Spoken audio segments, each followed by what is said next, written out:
구독, 좋아요. 김지미 변호사와 함께 살펴보겠습니다. 변호사님 어서 오십시오. 안녕하십니까. 참 이게 국합, 배드캅이 원래 수사할 때 쓰는 건데 맞습니다. 이거를 국민을 상대로 저는 쓸 거라고는 상상을 못 하겠습니다. 진짜 어떻게 이런 사람들이 다 있는지 모르겠습니다.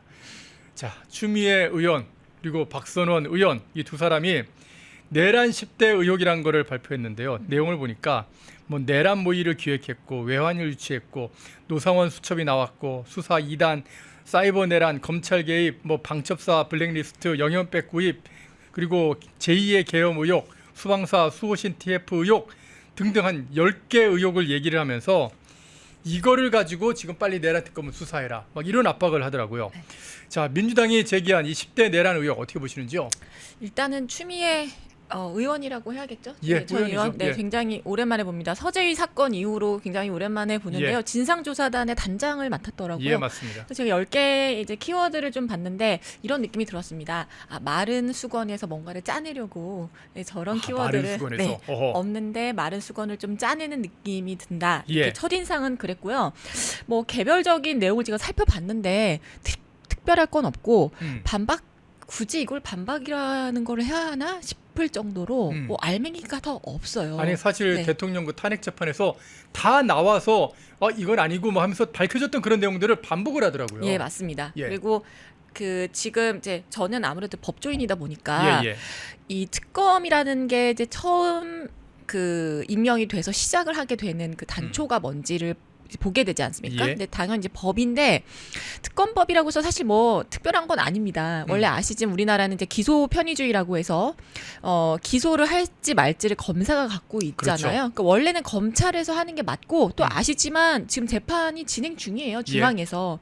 그런데 특별검사라고 하는 거는 뭐 특별하다는 뜻이 아니라 일반인 중에서 뭐 대부분 뭐 변호사가 되겠죠. 저 같은 사람들 중에서 검찰의 역할을 검찰의 롤을 잠깐 주는 거예요. 20일 동안. 물론 그 이후 공소 그 진행도 하겠지만. 그래서 뭐 총 한 60일 정도쯤 받죠. 맞습니다. 한 6개월 정도쯤 받죠. 네, 맞아요. 예. 그래서 형사소송법에 나와 있는 규정이 다 준용이 된다고 예. 그 특검법 위에 나와 있어요. 네. 얘는 이제 특별하지 않으면 형법, 형사소송법에 나와 있는 걸 준용을 한다. 자, 그러면 형사소송법도 당연히 특검에 이제 내란 특검에 적용이 될 텐데 그런 생각이 들었습니다. 지금 1, 2, 3 내란을 해서 서울중앙에서 재판이 진행 중이잖아요. 중이지 않습니까? 그러면 그 재판부에서 이미 기소가 이루어졌습니다. 예. 근데 형사소송법에 보면 이런 내용이 있어요. 범죄의 일부에 대해서 기소했을 때는 그것이 전부에 미친다. 어허. 그러니까 만약에 수사 범위를 확대해야 된다. 혹은 뭐 예를 들어서 지금 그 내란 모의 기획에 보면은 군형법 위반에서 뭐 군사 반란, 예. 군사 반란이라는 건 없습니다. 그냥 반란죄가 있을 뿐이에요. 군형법에. 그러면 그게 하나의 일죄 내지는 뭐 경합범이라면 그 내부에서 추가로 기소를 하면 되는 거거든요. 이미 진행되고 있는 재판에서 그렇죠. 예, 예. 그게 맞아요. 그리고 또 그게 난삽하지가 않아요. 왜냐하면 어느 정도의 수사가 이루어졌잖아요. 근데 예. 보십시오. 분명히 그럴 겁니다. 특검 진행하다 보면요. 중앙지검 기록을 떠간다는 얘기가 나올 거예요. 왜냐하면 제출하라고 그러죠. 네, 예. 특검법에 나와 있어요. 제출이 되어 있다. 근데 제가 물어보는 건 자, 세금을 씁니다. 그리고 아시지만 검사는 공익의 대변자인데 누가 요새 조은석 특검을 공익의 대변자라고 보나요? 자, 정치적으로 심히 편향되어 있는 사람들을 국회가 골라서 만들어 온 특검. 예. 이미 서울중앙지검에서 수사를 완료하고 기소해서 재판 중인 이 그 내란죄에 대한 것을 중앙지검이 하는 게 싫고 정확하게 말하면 지기현 판사가 좌장인 게 싫은 거죠. 예. 그래서 다시 이거를 우리가 입맛대로 사실관계 서사를 다시 짜서 다시 기소하겠다는 건데 형사소송법 준용하고 있는 특검법의 취지에 따르면 형사소송법 그러니까 지켜야 되지 않습니까? 네, 위반하는 겁니다. 안 지켜요. 공소권 당장 남용이에요. 그 어떻게 보면은 피의자를 갖다가 소환 조사를 하는데 아니 윤석열 대통령 소환 조사를 갖다가 왜 협의를 하나도 안 하고 그렇죠. 지들 맘대로 그냥 네, 소환을 네, 하냐고요. 네, 그러니까 맞습니다. 논란이 되지 않습니까? 거기다가 아니 대통령이 이거 비공개로 우리 소환 조사하면 내가 응하겠다라고 그랬는데 그것도 협의도 전혀 안 되고 그냥 무조건 공개만 해야 돼. 망신 주기로 한 거죠. 사실 근데 그 소환이라는 건 그 자리에 가면 되는 거지. 네. 어떤 방식으로 가는지는 사실 중요하지 조사하는데 않거든요. 꼭 그거를 정문으로 들어갈 필요 있습니까? 네, 아니, 자기네들 망신주의. 정문으로 안 들어가는 게 얼마나 많았어요. 그리고 그걸 갖다 보호하자는 그런 취지의 법률까지 지금 다 나왔지 않습니까? 맞습니다. 근데 이제 꼭 정문으로 오라는 게 내가 전 대통령도 소환하면 내 말 듣고 온다. 아하. 이런 걸 조금 보여주고자 하는. 그러니까 그래서 이번 특검 조은석 특검이 예. 공익의 대변 특검도 검사니까요. 예. 공익의 대변자로서 첫 번째 갖춰야 될 태도부터 완전히 탈락이라는 거죠. 네, 네. 예. 자, 요 10대 내란 의혹 좀 세부적으로 이거 다 설명해 드리면 너무 시간이 오래 걸려서 제가 볼 때 진짜 말도 안 되는 거. 제 개인적으로는 요 2번에 외환 유치하면 이제 사람 어떤 분들은 좀 헷갈려 가지고 아니 뭐 달러를 유치했는데 왜 이게 죄가 돼 그렇게 생각하시는 분도 있으실 것 같아서 좀 조금 좀 설명을 좀 해드리자면 외환이 외부에서 적들이 쳐들어오도록 유치니까 끌어들였다 그런 뜻입니다 되는 겁니다. 그런 외부의 침략을 유도했다는 그런 주장인데 왜 이런 주장을 하냐면요. 왜 평양에 무인기가 떴다는 그런 소식이 있지 않습니까? 근데 그게 한국에서 대통령의 명령에 의해서 우리 군이 드론사에서 보냈다라는 겁니다. 그러면서 그게 북한의 도발을 유도한 것이다. 그래서 북한의 도발을 유도한 거기 때문에 외환 유치죄다. 뭐 이런 식의 주장인데 뭐 변호사님 계시지만 다른 변호사님들께서 얘기 들어보니까 이거는 나가도 너무 나갔어 그렇게 얘기를 하시더라고요. 일단 추미애 의원이 법조인 출신 아닙니까? 예, 그러네요, 진짜. 근데 이게 모르지 않을 텐데 예. 이걸 왜 제가 그래서 아까 마른 수건을 짠다고 하는 게 네. 외환 유치라는 거는 이제 어떤 거냐면요. 예. 내가 이 나라에 전쟁을 일으키고 싶어서 예. 외국하고 통모를 하는 겁니다. 음. 단적으로 얘가 중국하고 통모해서 대한민국에 전쟁을 일으킨다. 예. 이게 대표적으로 외환 유치거든요. 예. 그 외환이라는 게 외국과 통모해서 그러니까 그 우환 있죠. 우환에 할 때 환. 예. 그 우환을 일으킨다. 그 여기서 환은 전쟁을 말하고요. 그걸 처벌하기 위해서 있는 거예요. 자, 그러면 그 대표적으로 무인 정찰기 보낸 거 예. 살펴보겠습니다. 무인 정찰기를 보내는 건 당연히 국군에서 할 수 있는 거예요. 예. 안보 작전이나 군에서 하는 모든 군사 훈련이나 이런 게 지금 추미애 그 진상조사단인가요? 예. 여기 지금 특검이나 이런 데서 주장하는 거에 따르면은 그냥 다 위법행위입니다. 국가에서 당연히 군의 지휘관을 최종 원수는 이제 대통령이잖아요. 국군 통수권을 네, 갖고 국군 있죠. 통수권자의 지휘에 따라서 당연히 할 수 있는 거고 또 이재명이 뭐라고 했습니까? 평화는 싸워서 지키는 게 아니라 힘을 국력을 아주 그냥 키워서 싸우지 않는 수준으로 지키는 게 진정한 평화라 그러거든요. 예. 어디서 또 들은 건 있어가지고. 예. 근데 그게 맞거든요. 자, 그럼 평화는 뭘로 지키나요? 지금 내란 특검 하겠다고 10가지의 죄명을 말하시는 분들 중에 전쟁 겪어보신 분 없을 거예요. 나이가 대충 어떻게 되나요? 지금 어쨌든 면면들을 봤을 때는 예. 조은석은 어쨌든 전쟁 세대는 아니지 않습니까? 아닙니다. 근데 예. 제가 전쟁 나가신 대령분들한테 들은 얘기인데 처음에 전쟁 나가면은 총을 머리 위로 쏜다는 거예요. 무서워서 겁먹어서. 예. 예. 근데 언제 보고 쏘냐? 내 옆에 있는 동료가 죽었을 때. 예, 그때부터 죽었을 때부터 예. 보고 쏜다는 거 합니다. 그래서 전쟁이라는 거는 안 일어나는 게 맞는 거고 한 번 일어나면 너무나 이게 상흔이 크기 때문에 그러면 그걸 뭘로 막나요? 당연히 나라의 힘, 예. 군사 안보 작전을 평소에 충실히 하고 이상한 기미가 있으면 정찰을 보내서 무엇인지 알아보고 하는 것이 억지지 이게 어떻게 도발이에요? 도발 행위 자체가 도발이 아니고 그 다음에 예. 외환 유치라는 건 통모범입니다. 그러니까 혼자서 할 수가 없어요. 기본적으로 혼자서 하는 건 아니고 그건 이적행위고 외국하고 통모해서 대한민국에서 어떤 전쟁의 단초를 여는 거를 말하는 거예요. 상대가 있어야 된다는 얘기예요. 맞습니다. 예. 맞습니다. 그래서 합동범인데 지금 북한이 이거에 대해서 아무런 반응이 없어요. 아무런 반응이 없는데 예. 저는 약간 그런 느낌이 자해공갈당 같은 느낌이 드는 거예요. 우리가 마치 그 북한에 대해서 뭔가 도발을 한 것처럼 꾸며내고 북한이 이거에 대해서 뭐 총이라도 한 발도 그 발사를 안 했잖아요. 예. 어떤 저항이 전혀 없지 않았습니까? 없었죠. 예. 근데 우리가 먼저 나서서 북한을 이렇게 도발하면 안 된다. 가만히 둬야 되고 우리는 그러면 군사작전도 하지 말까요? 합참 왜 있습니까? 그럼 군의 존재 자체를 무기를 사고 군 훈련하고 이 이런 거 하면 대북 확성기 튼 것도 북한으로부터 그 대북 확성기에 대고서 뭔가 이렇게 도발하게끔 만든 거예요. 맞습니다. 아니 북한의 주민들의 자유를 알리기 위해서 문재인이 그걸 꺼내버리는 거 아니 북한의 그 어떤 국경 지역에 살고 있는 북한 주민들이 자유를 찾아서 어떻게 보면 월남할 수 있도록 그렇게 유도하고 있는 그 대북 확성기를 갖다가 이거는 그러면은 외환 유치 아닌가요? 예?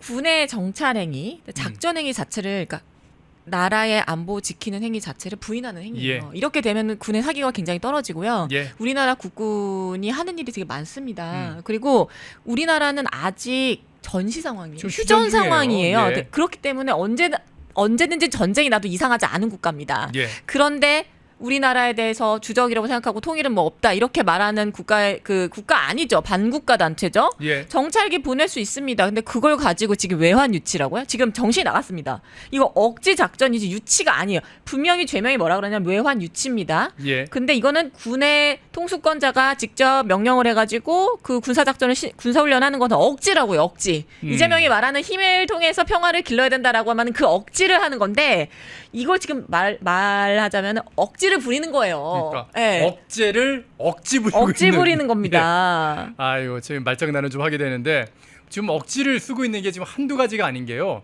그 주장한 내용 중에서 보니까 또 그 영연백 논란 있지 않습니까? 뭐 예, 예. 종이관을 만들고 이게 뭐 계엄을 하고 나면은 뭐 굉장히 뭐라 그럴까 군사적으로 충돌이 일어나고 뭐 총이 막 총알이 날아다니고 하면 거기서 죽는 그런 사람들이 생길 테니까 그래서 그 시신을 갖다 옮기려고 그 당시에 MBC가 이런 식으로 보도했단 말입니다. 뭐 군에서 시신 수송 가방을 3,000개를 뭐 준비를 했고 뭐 이런 얘기를 했던 그 논란이 한번 됐고 이게 사실이 아닌 게 다 드러났잖아요.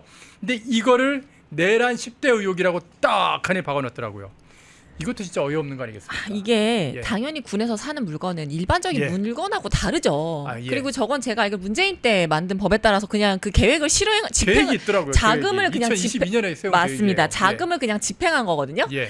그러니까 제가 왜 마른 걸레를 짰다고 얘기를 했냐면은 정확하게 사실관계를 몰라요. 당연히 모르죠. 군에서 일어나는 거 어떻게 알겠습니까? 근데 그거를 외부에서 봤을 때 이럴 것이다. 이럴 것이다. 저럴 것이다. 추측을 해서 짜맞추는 거죠. 예. 제대로 리서치를 안 한 거예요. 2020년에 만들어진 법 때문에 자금을 집행했다는 걸 알았으면 저런 식으로 망신당할 얘기를 안 하는 거죠. 아니 또 거기다 제2의 계엄도 뭐 획책을 했다 뭐 그러는데 이것도 말이 안 되는 게 자 저는 계엄 났다고 해서 이런 생각이 들었어요. 그거 해산 그 국회가 모여가지고 하면 예. 바로 그거 해산되는데 해소되는 해제되는데 그러니까 했지 않습니까? 실제로 그 계엄령 발동된 다음에 불과 한 2시간, 2시간 반? 뭐 그쯤 만에 그냥 2시간이요. 예. 그래서 제가 처음에 그 얘기 들었었고 막 계엄 났다는 얘기 듣고 나서 그거 국회가 바로 해제할 수 있는데 그게 의미가 있나? 그러니까요. 그랬었어요. 자 그러면 예. 여러분 한번 생각을 해보십시오. 계엄을 발령했습니다. 네. 근데 해제가 됐어요. 네. 그럼 다 집에 가나요? 그것도 이상하지 않습니까? 그 직무유기라고 할걸요? 직무유기 특검하려고 하지 않았겠습니까? 모여서 이게 왜 해제가 됐는지 그 다음에 국민들께 어떻게 설명할 건지를 밤새서 회의를 한 거예요. 자, 밤새서 회의한 게 제2의 내란이면 대한민국은요 매일 밤 쿠데타가 일어나는 나라예요. 밤에 밤새서 뭐 회의를 한다고 하면 군도 후에 회의하죠. 하죠. 수시로 합니다. 예. 수시로 해요. 근데 그거를 가지고 제2 내란이라고요? 내란죄는요 그냥 갖다 붙인다고 지금 내란죄가 가지고 있는 말의 의미가 너무 가벼워졌는데 내란이 정말 아니 그냥 사형이잖아요. 무기징역 네, 사형이잖아요. 사형이고요. 또 그 내란죄 관련해서 저희 그 국가법령센터에 들어가면 모든 법률 옆에는 판례라고 있어요. 네네. 판례와 이 법의 변천인 연역을 보여주거든요. 판례 한번 검색해 보십시오. 여순반란 사건이 내란으로 나와 있습니다. 그래서 내란의 의미가 굉장히 가벼워졌는데 아니 군이 회의를 해서 내란이면은 군은 왜 두나요? 군의 존재 자체를 부인하고 싶은 거 아닌가요?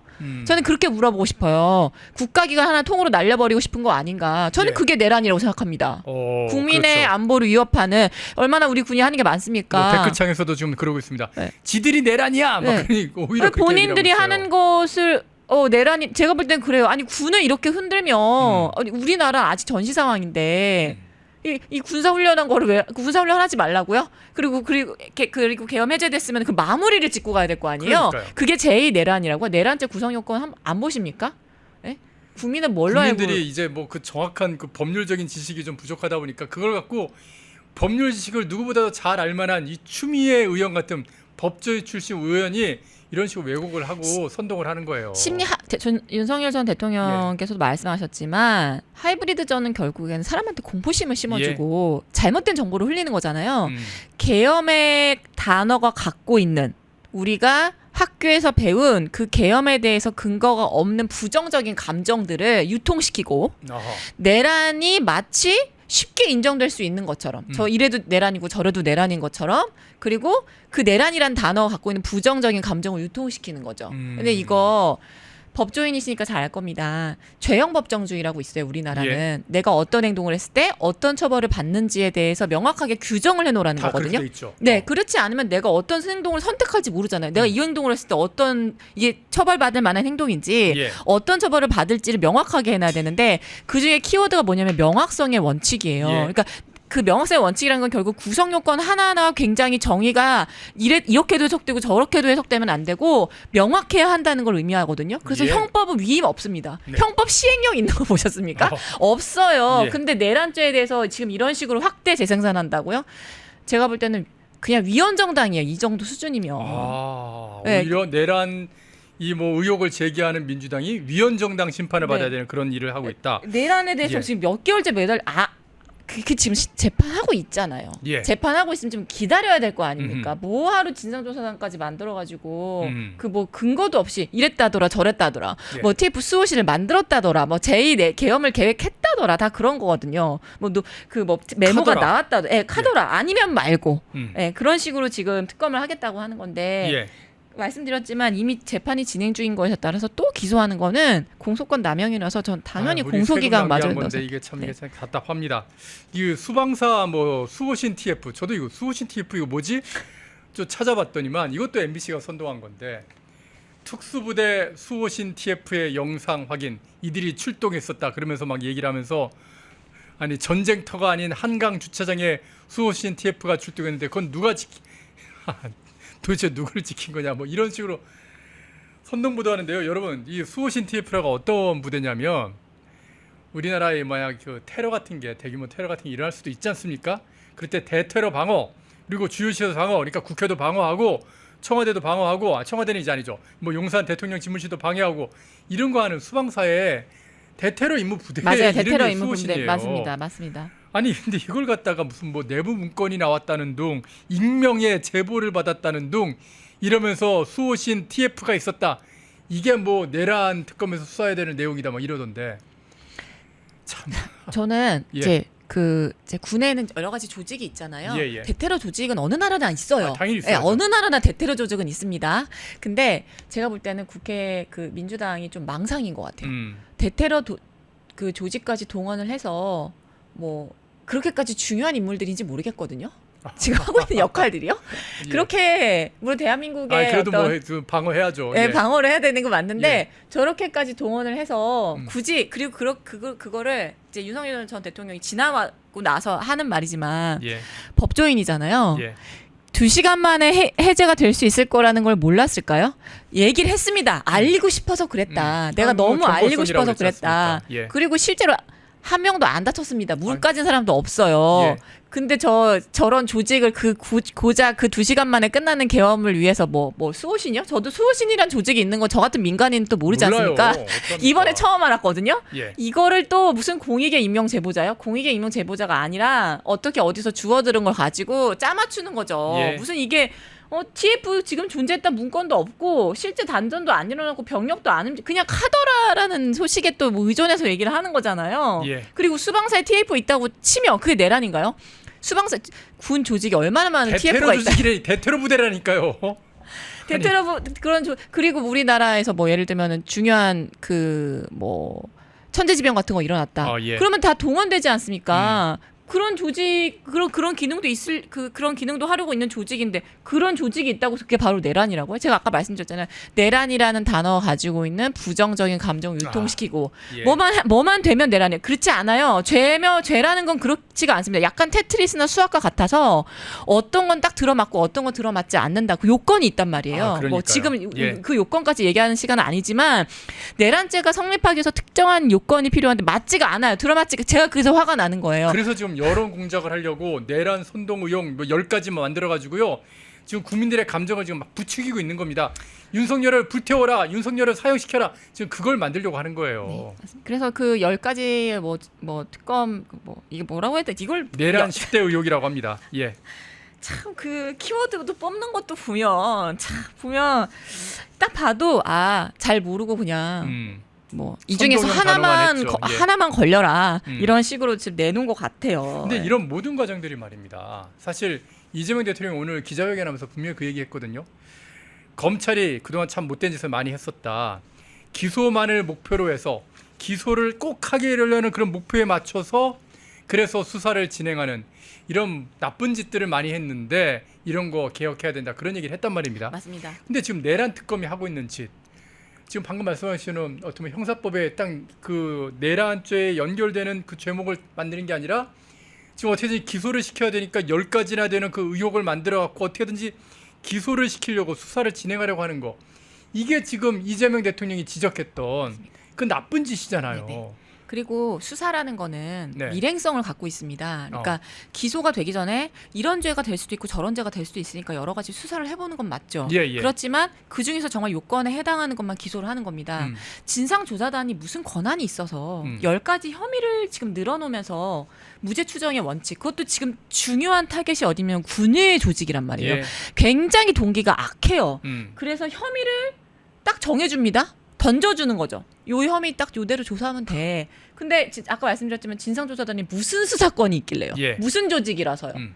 그리고 증거를 짜맞추는 아주 전형적인 정치 기소형 수사라고 보이고요. 그다음에 제가 그 얘기를 하고 싶었어요. 본인이 나름대로 법조인 출신이라고 뭐 어디서 교과서적인 얘기를 하더라고요. 예, 우리가 그런 얘기 하더군요. 예. 예, 10명의 진범을 놓친다 하더라도 한 명의 무고한 사람을 체포해서는 안 된다. 그중에 한 명은 자기한테 빙의한 것 같아요. 예, 그런 나는 얘기였죠. 무죄한데 예. 왜 나를 표적 삼아서 그동안 나 너무 힘들었는데 검찰이 나한테 기소하고 싶어서 안달이 났기 때문에 증거를 짜맞춰서 한 거 아니냐는 식을 얘기하는 것 같거든요. 자, 본인이 직접 그렇게 했어요. 10명 놓쳐도 한 명 무고한 사람 있으면 안 된다고 하면서요. 안 된다고 했잖아요. 자, 지금 진상조사단, 수사권도 없고 기소권도 없는 진상조사단에서 만들어온 10가지 프레임 중에서 만약에 한 명이라도 무죄인데 들어가면 진범으로 만약에 오해받는다. 그럼 예. 어떻게 책임질 겁니까? 네? 본인이 그렇게 얘기했잖아요. 10명 놓쳐도 한 명의 무죄한 사람을 잡으면 안 된다고. 제가 볼 때는 10명의 수사하다 보면 한 명 잘 걸려야 하나일 거고. 그거를 네. 갖다가 국민의힘이 내란 특검법 그때 법이 그 입법할 때 이건 공정성이 없다. 이 법은 너무나도 그러니까 형사법이라고 하는 게 죄형 법정주의에서 아주 정확하게 딱 그 정해져 있는 것만 처벌하게 돼 있는데 무슨 뭐 포괄적으로 사람들을 다 수사하고 다 체포할 수 있게끔 이렇게 만들어놨냐. 국민의힘에서 지적을 했었거든요. 많은 법조인들이 지적을 했는데 그냥 일방적으로 밀어붙였던 그런 법이지 않습니까? 이런 문화를 만드는 거 굉장히 좋잖아요. 왜냐하면 예. 이게 만약 개인사한테 적용된다고 생각해보세요. 예. 갑자기 누가 들어와가지고 난 수사권이 없지만 당신의 인생에 대해서 내가 진상조사 한번 해보겠다. 근데 요거 잘못한 것 같아. 요거 아이고야. 혐의니까 앞으로 당신한테 특검할 거다. 근데 이제 그런 소문이 있다고 한 거니까 우리가 한번 조사를 한번 해보겠다고 하면서 어디서 막 익명의 제보를 받았어. 익명의 제보를 받았다고 하면서 예. 막 들어와가지고 이게 제가 볼 때는 깡패도 이런 깡패들이 없어요. 자해공갈당 같아요. 제가 볼 때는 그 뭐 무슨 뭐 하나 증거가 나오면 엄청 좋아하더라고요. 자기네들이 위협에 처했다는 것에 대해서 그런 어떤 증거가 나온다. 예를 들면 아까 말한 그 뭐 TF 수호신인가요? 수호신 우리 TF 요. 죽을 뻔했어. 막 우리 막 엄청 막 단전도 되고 막 우리 죽을 뻔했어라고 하니까 그걸 좋아하더라고요. 더 그래서 증거가 나오니까 좋아하는군요. 네, 예. 리스크를 그러니까 사실 증거도 네, 아니죠. 증거 증거라고 아니죠. 부를 수 있을 만한 게 나왔다고 네, 좋아하는 거죠. 부풀릴 수 있고 침소봉대할 수 있는 요소가 나오면 너무 좋은 거예요. 왜냐하면 마음껏 프레임을 짜고 서사를 넓힐 수 있으니까. 거기 아주 특화되어 있습니다. 네. 예. 그래서 저는 지금 이 특검이 뭐 왜 있어야 되는지도 모르겠고 지금 저도 오늘 재판하고 왔지만 요새 검사들이 일을 하고 싶을 것 같지 않아요. 뭐 뻑하면 공소청에 한다고 하고 뭐 운이 좋아야 중수위로 갈 것 같고 너는 어디로 갈 것 같냐? 나는 공소청으로 갈 것 같은데 그러면서 그리고 또 내가 열심히 수사해가지고 중앙지검에 정말 LTD 검사들 많거든요. 열심히 수사해가지고 열심히 재판하고 있더니 갑자기 특검 떠가지고 서울고검이 위에 있지 않습니까? 내가 수사한 자료들 몽땅 다 넘겨야 되고. 그리고 서울고검도 그래요. 왜 조은석한테 그 방을 내줍니까? 서울고검 위에 올라가가지고 대통령 불러. 전 대통령으로 불러. 지하는 안 돼. 바로 정문으로 들어오라 그래. 그래가지고 얼마나 검사들이 자괴감을 일 열심히 하고 싶을까요? 저는 제가 검사라면 아닐 것 같은데요. 정말 나라의 기강도 무너뜨리고, 예? 이 정말 쓸데없는 세금을 쓰면서, 예? 본인의 입맛에 맞는 사람들로 그러니까 검찰을 해체하려고 하고, 그 요인을 검찰 조직의 부패로 치환하면서, 예. 특검이라고 하는 언제든지 해처모여를 할 수 있는 유연한 도구를 수사에 그러니까 말하자면 잘 드는 칼로 쓰고 싶은 거잖아요. 왜냐면 검찰한 조직이 공고에 있으면 그게 나에 대해서 공격할 수 있으니까. 내가 만약에 권력이 조금이라도 빈틈이 생기고 약해지면 그쵸. 언제든지 그 칼이 나를 향할 수 있다는 거를 누구보다도 잘 아니까. 예전에 고려시대 때 그 사병을 둘 수 있었잖아요. 예. 조선시대 때 그게 없어졌을걸요 아마. 사병을 둬서 내가 언제든지 나를 호위할 수 있는 그런 식으로 병력을 운영했던 때가 있었습니다. 예. 돈이 있는 호족들이요. 근데 지금 딱 보면 그래요. 검사가 검찰로서 기능을 제대로 하니까 야 이거 역풍 맞을 수 있겠는데? 그러니까 검사는 그냥 다 해체, 검찰 해체 사법 만들고 그것도 그렇게도 볼 수 네, 있겠네요. 특검은 예. 있잖아요. 내가 원하는 사람 이렇게 피킹해가지고 내가 내가 약간 맛있는 런치박스 만들듯이 내가 좋아하는 사람들만 모여가 특검 만들고 내가 원하는 방향으로 수사할 수 있게 프레임 짜는 거. 그거 제가 볼 때는 이게 이거는 그냥 그러니까 완전히 저 고려 시대의 사병 조직 같은 거를 지금 이재명이 만들었고 오늘 그 사병 조직 출범식 하면서 취임 30일 만에 기자회견 한 겁니다. 기자들 119명이나 앉혀놨는데 그거 다 사병이 아닌가 하는 그런 생각이 좀 듭니다, 진짜. 네. 예. 저는 그렇게 봅니다. 예, 네. 언론인 한 사람으로서 참 부끄럽기 짝이 없는 그런 기자회견이었다 저는 생각을 하고요. 그럼에도 불구하고 그 답답한 기자회견, 이 찌는 듯한 더위에 막 속이 막 답답해지는 기자회견을 잘 또 이렇게 분석해서 지금 또 민주당이 이렇게 벌리고 있는 이 못된 짓, 나쁜 짓들을 잘 논평해 주신 속 시원한 이 사이다 같은 논평해 주신 김지민 변호사께 또 감사의 말씀드립니다. 오늘도 논평 잘 들었습니다. 고맙습니다. 펜앤마이크와 광동이 함께 준비한 광동 루테인 밀크 시슬 혈행 개선, 노화로 인한 눈 건강, 간 건강. 펜앤마이크 TV 단독 할인 2개월분 한 박스에 3만원, 6개월분 세 박스에 84,000원. 펜앤마이크 구독자 전용 댓글 상단 할인 링크에서 구매 가능합니다. 전화 문의는 1661-6915, 전화 문의는 1661-6915. 펜앤마이크와 광동이 함께 준비한 광동 면역보감 데일리 스틱 2024년 건강기능식품 대상 높은 흡수율, 휴대와 섭취가 간편한 스틱형 펜앤마이크 TV 단독 할인 1개월분 한 박스에 33,000원, 3개월분 세 박스에 9만원. 펜앤마이크 구독자 전용 댓글 상단 할인 링크에서 구매 가능합니다. 전화 문의는 2661-6915, 전화 문의는 2661-6915. 펜앤마이크와 광동이 함께 준비한 광동 혈당혈압 콜레스테롤 케어 솔루션 식후 혈당 상승 억제, 체지방 감소, 혈중 콜레스테롤 개선, 높은 혈압 감소. 펜앤마이크 TV 단독 할인 1개월분 한 박스에 25,000원, 3개월분 세 박스에 66,000원. 펜앤마이크 구독자 전용 댓글 상단 할인 링크에서 구매 가능합니다. 전화 문의는 1661-6915, 전화 문의는 1661-6915. 펜앤마이크에서 추천하는 영상도 보고 가세요. 다른 영상도 즐기시려면 구독 버튼을 꼭 눌러주세요.